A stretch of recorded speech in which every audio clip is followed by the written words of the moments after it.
All right, so now we have clutch components, driveline, etc. on the bench, and we want to take a look at them and see if there's anything that we can spot that would concern us beyond just the normal wear and tear on a clutch.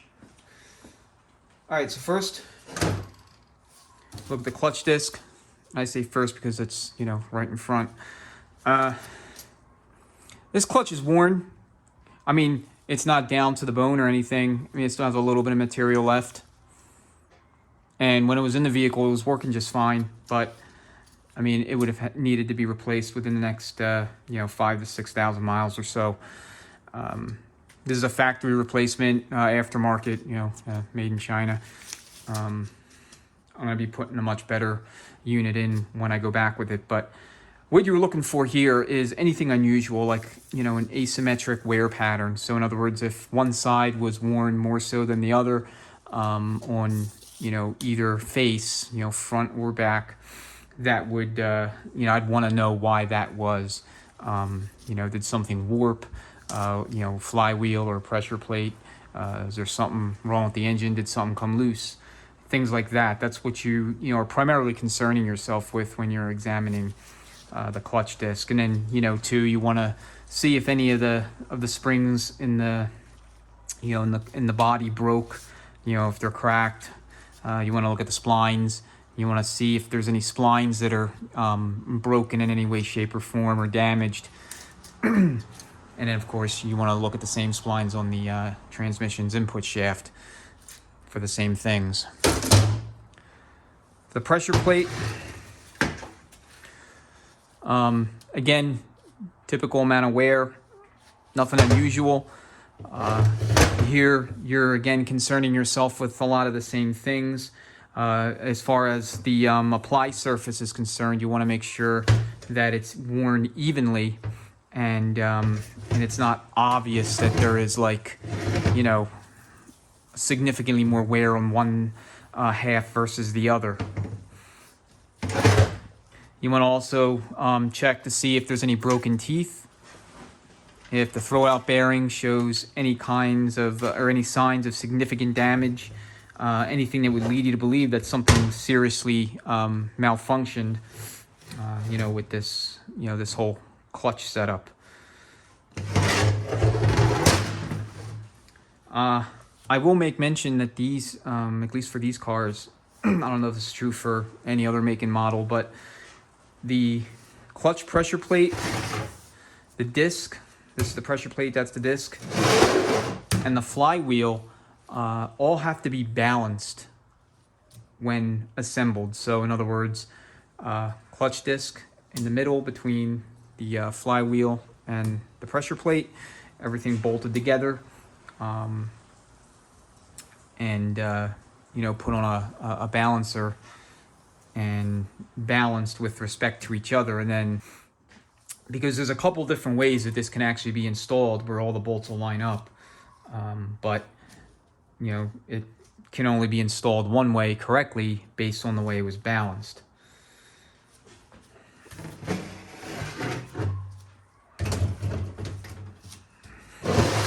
So here's factory flywheel. If you're going with an aftermarket, the aftermarket flywheels, they do come balanced, but it's important to to really make sure you know what you're buying. I generally, unless I'm doing something all out race or something, I generally will just use the factory flywheel and have it turned. So you'll notice with the flywheel, I mean, it's got the usual amount of wear. You're looking for the same things. I mean, uneven wear, gouge marks, anything like that. But you'll notice here along the perimeter, the circumference around the flywheel, there's little ports or little, dowel locations. When this is balanced, if necessary to get it to balance, weight will be added in the form of like a little dowel, a weighted dowel that will be, pressed into one of these locations. So if your flywheel has a dowel, or two dowels or whatever, know that that's why they're there and that they need to stay with the flywheel as long as it's with your vehicle, with your engine. The LT1s are, they're kind of like a hybrid balance. The front of the engine is neutral balanced. In other words, the damper that's on it, does not have any kind of weights. I mean, the damper itself's balanced, but it's not balanced with the crankshaft. But in the rear of the vehicle, the rear of the engine, the crank is balanced with the flywheel, and there's a weight cast into the body, and then there's balance counterweights here drilled along the bottom. So you have your weight up here, and then you have your counterweights. And there's a counterweight here, and there's another one here. So it's important to know this going into it, so that when you decide what clutch kit you want to buy and you get it in, you know that you need to take that clutch kit, the pressure plate, the clutch disc, and the flywheel to the machine shop so that they have it, and make sure you have the bolts and whatnot so that they can balance it. Now, I'm going to rebuild the engine in this car, so the whole rotating assembly will be balanced with the flywheel. The flywheel will be turned probably by the same shop that does all the engine work. So as far as inspecting the flywheel, you want to look, here in the cast area, both front and back. You want to make sure there's no stress fractures anywhere. There's no sign of cracking, all the obvious stuff. You want to look at the teeth. You want to make sure that all the teeth are in good shape, and that, none of them are chipped, broken. I mean, if that's the case, you're going to be needing to find another flywheel.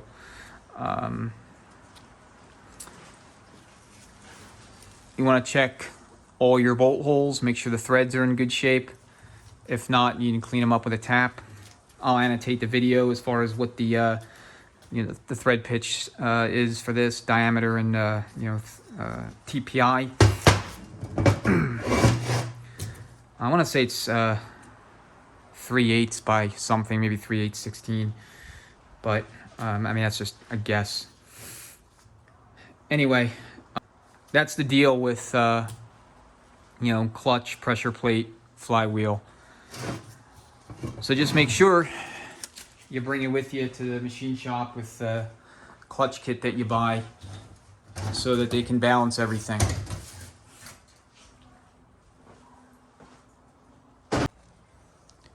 One other thing I'll mention before I move on to the drive shaft is don't throw your old clutch components out until you get the new clutch kit in. You just want to make sure that it matches, that there's not any major differences between the old parts and the new parts, especially when it comes to things like bolt pattern and placement of different different features on the body of, say, the pressure plate, or if you're ordering a flywheel, you want to make sure that you know all the differences between the original flywheel and your new one.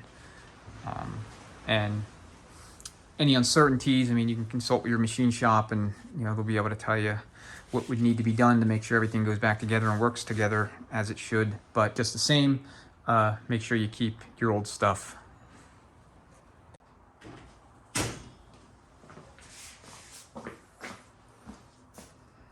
And that clutch was done about 30,000 miles or so ago. So it would have needed to be done anyway, even if I wasn't rebuilding the whole engine.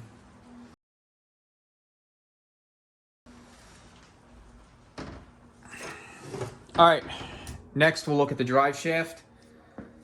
So first things I'll look for are, whether or not there's any obvious bends in the shaft, any signs of damage.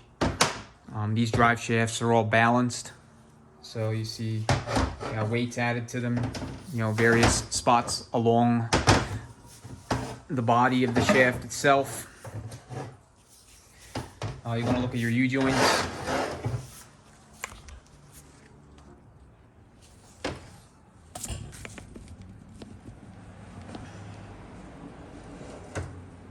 So it looks like this one's coming apart, so I'll probably replace this U-joint.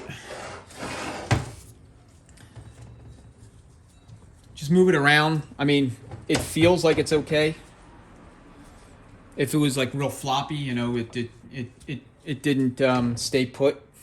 It just moved with whatever wherever gravity was pulling it toward. Then you'd want to replace it.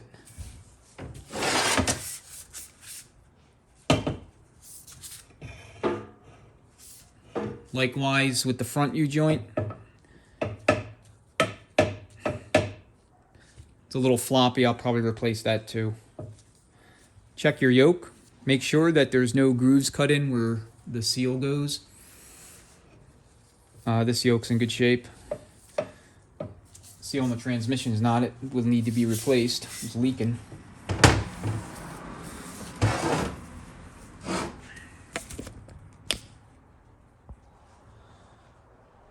So the drive shaft overall looks good. No issues. I'm just going to replace U-joints on it, put new ones in. All right, I'm going to now take you over to the transmission.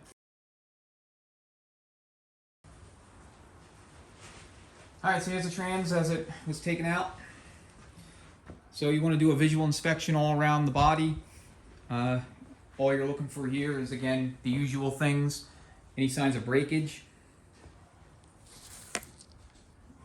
Assuming everything looks good, come to the front. Rotate the input shaft. Check your splines. I mean, these are rusty, but they otherwise look in good shape. Check your little pilot. Again, same deal. So, you know, it's a little dirty. You know, a little bit of rust or corrosion on it, but sandpaper will clear that up pretty quick.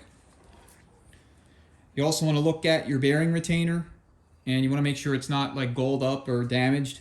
Make sure it's in good shape. And same deal with the clutch fork. Make sure the clutch fork, the tabs here, are not excessively worn where it engages the throwout bearing. Make sure it's not cracked, or make sure that the retention on it is in good shape. And then one other thing you want to do is you want to take your hand and you want to, you know, firmly grasp the input shaft. Don't grasp the bearing retainer, just the input shaft. And you want to push in and pull out. Push in, pull out. And you want to do the best you can to remain perfectly straight and level. I was grabbing it, and I was, you know, because I'm standing up and I'm standing over it, I was kind of pulling up on it. You don't want to do that. What you're looking for here is end play. So you push it in, straight back, and then pull it out. For a manual transmission, you should not feel any end play. It should be, you know, dead nuts solid. When these are put together, there's going to be preload on the bearing and the race in here, so that when you, you know, when you install it and it starts, you know, working, that preload will eventually be taken out, and you'll have a neutral, you know, kind of like a neutral condition where it doesn't move rearward and it doesn't move forward. So again, assembled, it'll have a little bit of preload, maybe like 3 or 4 thou. Once it goes into service, that preload will eventually be worn out of it, and it'll stay more or less, you know, neutral, where it's neither moving rearward or forward longitudinally. If you have end play in a manual transmission, then you'll probably have to rebuild the transmission. In case of the T56, you're going to have to put this thing on a fixture, and you're going to have to tear the whole thing down just to get to the bearing down there. So that you replace it, because that would indicate the bearing and the race are worn, and at that point you might as well just replace everything that's normally replaced in these. And these are very tricky to build. They require a lot of special tools. I actually have the original T56 that came out of this thing, you know, came out of the Trans Am, and I'm going to be going through that one in a few months or so, and I'll film that. I do have all the specialty tools, you know, all the Kentmore dealership tools that this thing requires or calls for during the rebuild process, so you kind of get a sense for what's involved and you know, what you might need to acquire if you plan on tackling that job yourself.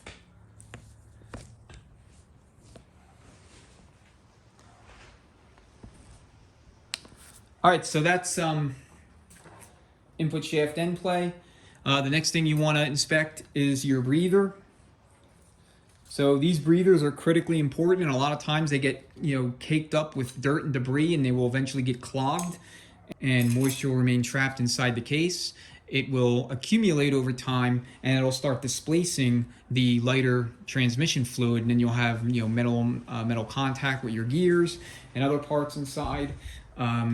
The splines on the main shaft will actually start rusting, and that will eventually weaken them to the extent that they will start stripping off where the various gears are located. And what usually happens with the T56s, TR66s, etc., transmissions of this general family, is that the 5-6 cluster will strip off the splines of the main shaft because they got rusty, they got weakened, and they just eventually give out.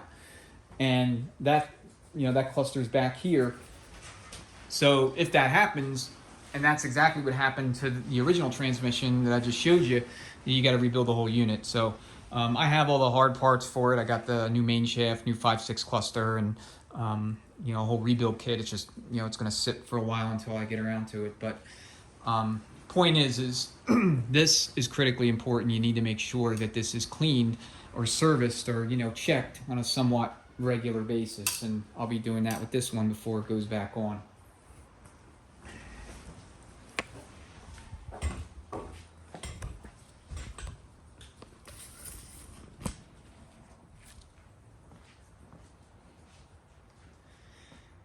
All right, next, just check your various solenoids and sensors. Make sure that they're not damaged in any way. If they are, you need to replace them. These parts are getting harder to find. And, one thing I'll caution you is if you do need to replace anything on here electronically, you want to replace it with a factory OEM part. You do not want to install aftermarket sensors or solenoids or anything like that, onto the transmission. Reason being is that a lot of times those sensors are just poorly made, they're cheap, they're junk, and they will start shorting out your whole system, throwing codes and causing all kind of electrical problems to an otherwise healthy vehicle. And you may not it may not occur to you to suspect a brand new part, a brand new sensor, but that's exactly what it is. You want to check your transmission mount. This is one of those polyurethane mounts. They're supposed to last longer than the factory ones. I'll be honest, that's debatable. But as you can see, this one's starting to crack. It's got obvious signs of wear to it. And here it's, I don't know if this is, yeah, that's not dirt, that's actually mount material. So this mount will be replaced. If you have a mountlet that's like this, you're going to have unexplained vibrations in the driveline and or the transmission while you're driving, especially at higher speeds. And if the mount's real bad and it's not replaced or cared for, ultimately you can actually cause damage to your transmission and your rear end. The aforementioned seal, it's leaking, so it'll be replaced. Otherwise, this transmission works perfectly fine. No issues with it all shifting. It's not grinding into gear. It's not skipping gears or missing gears or anything like that. It's just dirty, and there's a few things on it that we have to tend to, but mostly minor issues. Okay, so that's the inspection process with everything all apart. Replace what you need to replace, and as I mentioned, now probably sound like a broken record at this point. If you're gonna reuse your flywheel, just make absolutely sure you bring your clutch kit to your machinist so that they can balance it and make sure it goes back on without any problems. The only other thing I will mention is make sure you replace the pilot bushing in the back of the crank. You'll need a special tool to do it, pilot bearing puller. I don't know if you'll need the Kent Moore specific tool. I think any appropriately sized blind hole puller with a slide hammer should work. And then, of course, you'll need some sort of installer, bushing driver or something like that to put the new one in. But you want to make sure that you do that because it can be tempting to neglect it for lack of either tools or I guess desire to do it. But you want to make sure it's done. So anyway, it's going to be a little while before this transmission goes back in. I have to rebuild the engine, so I'm thinking a couple months from now I'll have the car back on the road, and you know, you'll be able to see the clutch installation setup video and all that. All right, catch you next time.